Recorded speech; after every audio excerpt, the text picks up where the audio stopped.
Here's a simplified drawing of what happens in the entry to this handstand. We have in green a base of support, which roughly corresponds to the area under our hands and between them. Then we have a point, let's say, that is about in the middle of our upper body, that is our center of mass. The red arrow pointing down is the force of gravity.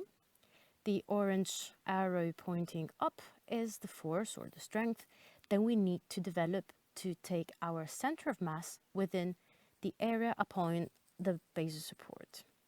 In picture 1, I pretend that I have little hip and back flexibility. In picture 2, I have more hip and back flexibility.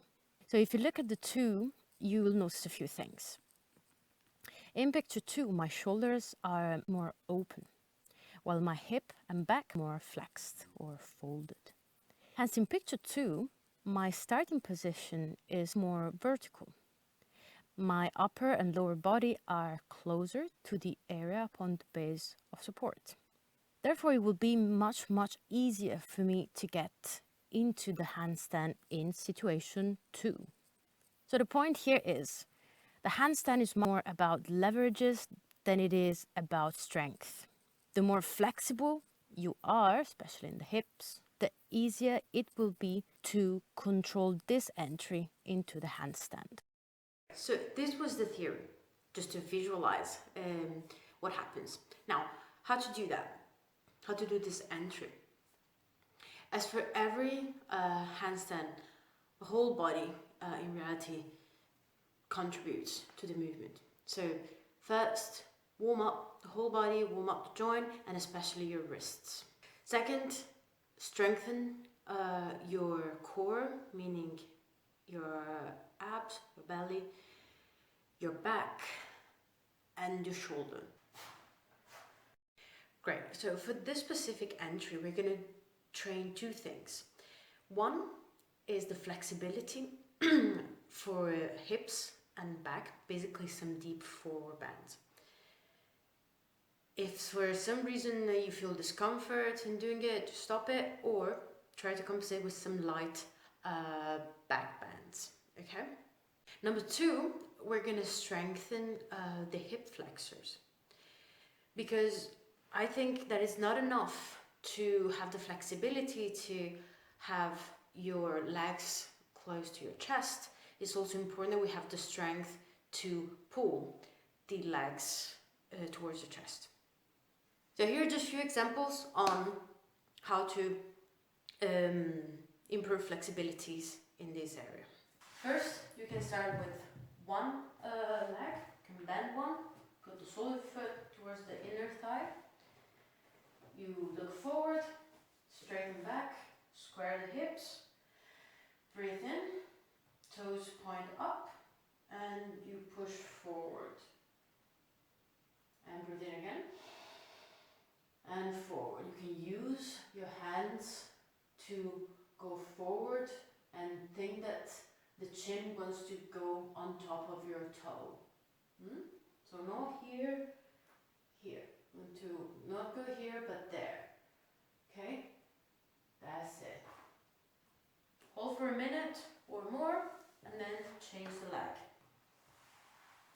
Exercise 2 is basically what you're going to do in the entry. So you spread your feet a little bit more, like shoulder distance apart or a little bit more, and the principle is the same. Straighten the back, toes point up, and you want to go forward. So you breathe in and out. Breathe in and out, like you want to lengthen the whole way until your head.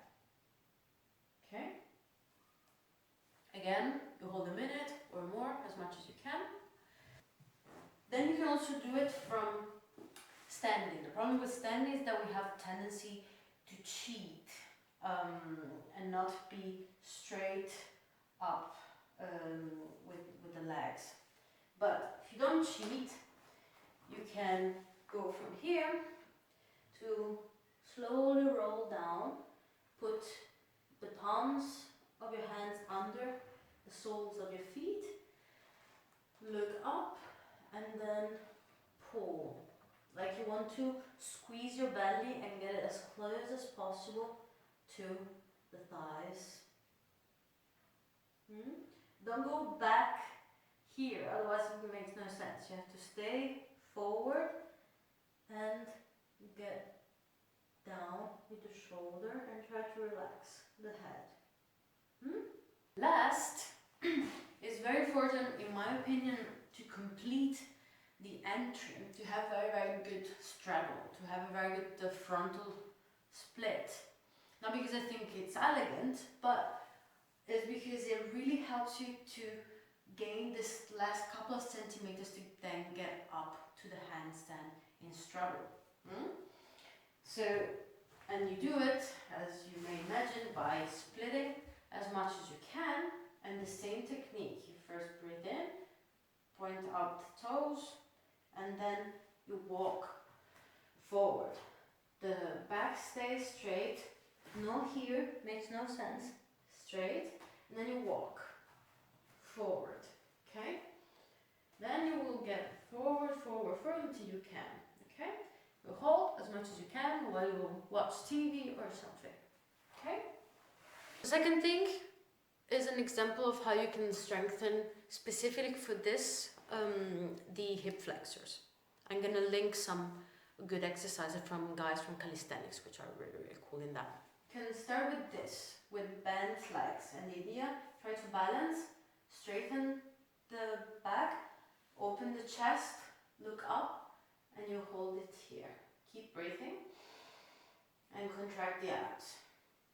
Once you want to do it harder, when you feel stronger, then you can start lengthening or straightening the legs and bring the arms up.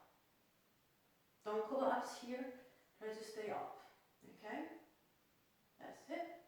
If you want to do it in an even more calisthenics way, you do this sort of banana boat pose, where you really try to arch as much as possible, like the bottom of a boat, and then you keep it here.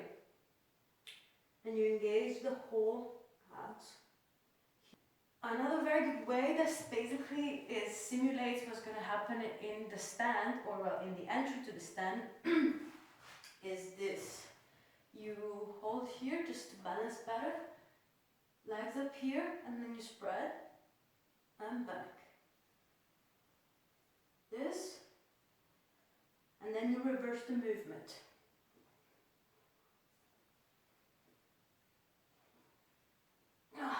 Yes. Great. So let's say that we have strengthened whatever needed to be strengthened, and we have given flexibility to whatever needed to be flexible. Now we try to enter the handstand, and the general rules always apply.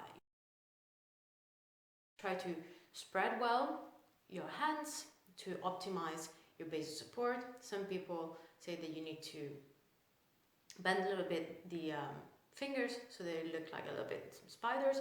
I don't do it, at least I don't do it voluntarily, but your body will learn anyway to adjust the more you practice handstand, but you will find out.